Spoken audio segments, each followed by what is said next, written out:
अस्सलाम वालेकुम ख़वातीन व हज़रात, मैं हूँ आपकी मेज़बान सहर शाह और आप देख रहे हैं इंसाफ डिजिटल। नाजरीन, ये तो आपने सुन ही लिया होगा कि बड़े मियाँ साहब ने लंदन बैठकर लंदन में ही बैठी हुई मरियम नवाज़ को बिला आखिर न सिर्फ पार्टी की नायब सदर और चीफ ऑर्गेनाइज़र बना दिया, बल्कि तमाम बड़े बड़े फैसलों का कुली इख्तियार भी सौंप दिया। दूसरे लफ्ज़ों में आप कह सकते हैं कि शहबाज शरीफ को खुड्डे लाइन लगा दिया और हमजा के ख्वाबों का शीश महल एक ही ठोकर से मिस्मार कर डाला, यानी कि हमजा की कुकड़ी को डरबे में बंद कर दिया।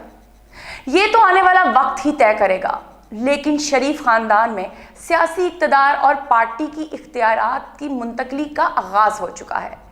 रजीब चेंज ऑपरेशन में शहबाज शरीफ और उनकी औलाद हमजा और सुलेमान अपनी अपनी इनिंग्स खेल चुके हैं।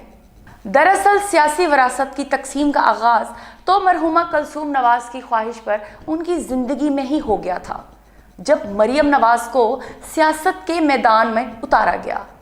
मरियम की काबिलियत की बात करें तो नवाज़ शरीफ ने किंग एडवर्ड मेडिकल कॉलेज में भी मरियम के दाखिले के लिए अपनी ताकत का भरपूर इस्तेमाल किया, मगर अफसोस कि मरियम डॉक्टर न बन सकी।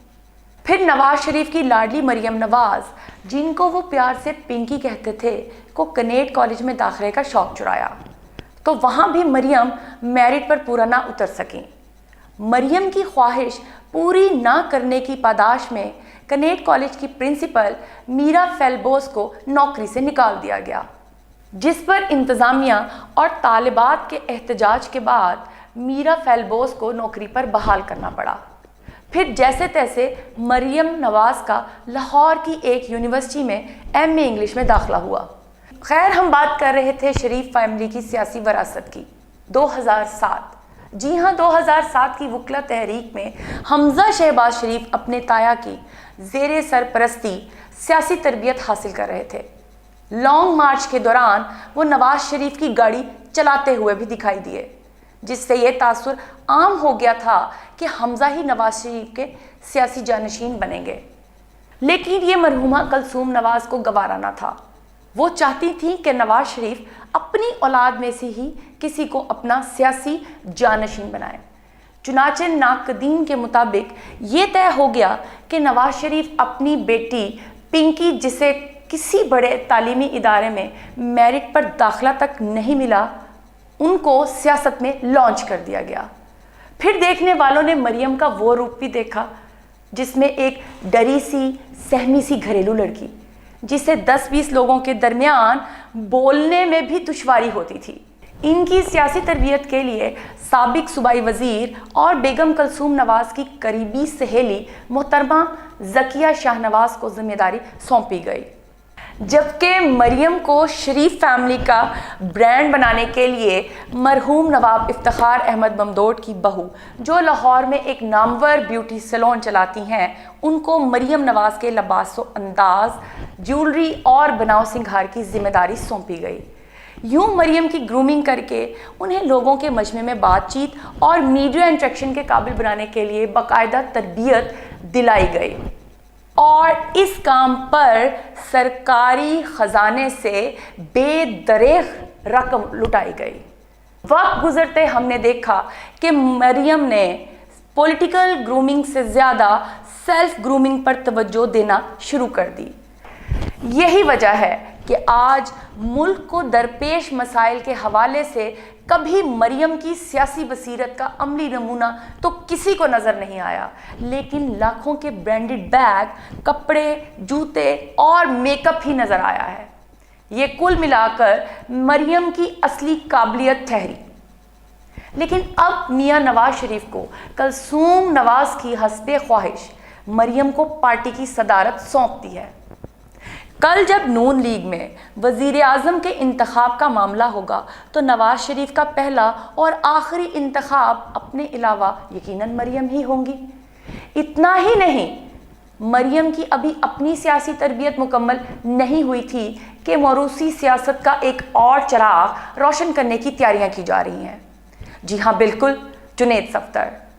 معروف صحافی و اینکر پرسن عمران ریاض کہتے ہیں میں نے ایک مرتبہ شہباز شریف سے کہا آپ کے بچے سیاست نہیں کر سکتے کیونکہ ان میں قائدانہ صلاحیتیں نہیں ہیں، جس پر شہباز شریف نے خاصا برا منایا۔ لیکن نواز شریف کے مریم کو پارٹی کی صدارت سونپنے اور جنید صفدر کو اپنی ماں کا معاون بنا کر یہ بات ثابت کر دی ہے کہ نواز شریف بھی شہباز شریف کی اولاد کے بارے میں ایسا ہی سوچتے ہیں۔ جہاں تک بات ہے جنید صفدر کی، وہ اپنے نانا اور والدہ یعنی مریم نواز کو بہت آئیڈیلائز کرتے ہیں، اپنی والدہ کے بہت قریب ہیں، اپنی ماں کے چند برسوں پر مشتمل سیاسی سفر کی مادر ملت فاطمہ جناح کی عمر بھر کی جدوجہد سے مماثلت سمجھتے ہیں۔ یقیناً مریم کی طرح جنید صفدر بھی پاکستان کی تاریخ نہیں جانتے، ویسے بھی اپنی اولاد اپنے والدین کی عزت و تکریم ایسے ہی چاہتی ہے، لیکن یہاں معاملہ قومی نوعیت کا ہی ہے۔ پاکستان کی عوام جنید صفدر کی طرح نہیں سوچتی۔ مریم نواز کا سیاسی تجربہ شاہد خاقان عباسی، خواجہ آصف اور خواجہ سعد رفیق کے برابر تو نہیں ہو سکتا۔ مریم نواز کو نائب صدر اور چیف آرگنائزر کا عہدہ ملنے کے بعد حمزہ شہباز نے اپنے والد شہباز شریف کو فون کیا اور سخت لہجے میں کہا enough is enough, I can't take it any more, جس پر شہباز شریف کی طرف سے سمجھانے کی کوشش کی گئی، لیکن حمزہ نے ایک نہ سنی اور اپنے سخت لہجے میں کہا ہمیں سیاست چھوڑ کر پکوڑوں کی دکان کھول لینی چاہیے۔ ساتھ ہی ساتھ لاہور سے تعلق رکھنے والے چند قائدین جن میں صوبائی اور قومی اسمبلی کے اراکین شامل ہیں، انہوں نے شہباز شریف کو اپنی ناپسندیدگی ظاہر کر دی ہے اور کہا ہے جیسا آپ کہیں گے ہم ویسا ہی رد عمل دیں گے۔ ویسے موروثی سیاست کا یہ مکروہ چہرہ دیکھ کر منہ سے بے اختیار یہی نکلتا ہے کہ نواز شریف نے شہباز شریف کو صدر نامزد کیا، شہباز شریف نے نواز شریف کو تا حیات چیئرمین نامزد کیا، نواز شریف نے شہباز شریف کو وزیر اعظم نامزد کیا، شہباز شریف نے حمزہ شہباز کو وزیر اعلیٰ نامزد کیا، نواز شریف نے مریم نواز کو سینئر نائب صدر اور چیف آرگنائزر بنا دیا، باقی لیگی قیادت صرف تالیاں بجا رہی ہے۔